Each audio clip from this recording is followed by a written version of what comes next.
கண்டிப்பாக ரிதி. தென்மேற்கு வங்கக்கடல் மற்றும் தமிழக கடலோர பகுதிகளில் வளிமண்டல கீழடுக்கு சுழற்சி நிலவுவதால் கன்னியாகுமரி உள்ளிட்ட தென் தமிழக மாவட்டங்களில் இடி மற்றும் மின்னலுடன் கூடிய கனமழை பெய்ய வாய்ப்பு உள்ளது என்று வானிலை ஆய்வு மையம் அறிவித்திருந்தது. இந்நிலையில் கடந்த ஒரு வாரமாக கன்னியாகுமரி மாவட்டத்தில் மழை குறைந்திருந்த நிலையில் நேற்று முதல் பரவலான சாரல் மழையும் பெய்து வருகிறது. இதனால் கன்னியாகுமரி மாவட்டத்தில் உள்ள முக்கிய சுற்றுலா தலங்களான பல இடங்களில், அதாவது கடற்கரை பகுதிகளில் கடல் சீற்றம் லேசானது முதல் அதிகமாக காணப்படுகிறது. இது கன்னியாகுமரி மாவட்டத்தை பொறுத்தவரைக்கும் முக்கிய சுற்றுலா தலமான கணபதிபுரம் லெமூர் கடற்கரை காணப்படுகிறது. இங்கு கடந்த சில இரு தினங்களாக தொடர்ந்து கடல் சீற்றம் நிலவி வருகிறது.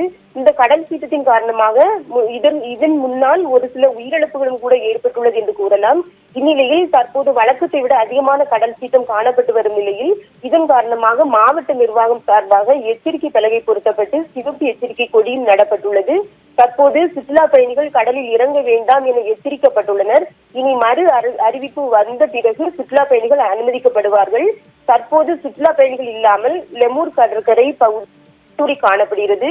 மேலும் இதன் காரணமாக அந்த பகுதியில் உள்ள சிறு வியாபாரிகளும் மிகவும் பாதிக்கப்பட்டுள்ளனர். விதி ஜெயச்சந்திரனின் அடடா ஆடியோ ஆஃபர் 5 முதல் 70% வரை டிஸ்கவுண்ட்.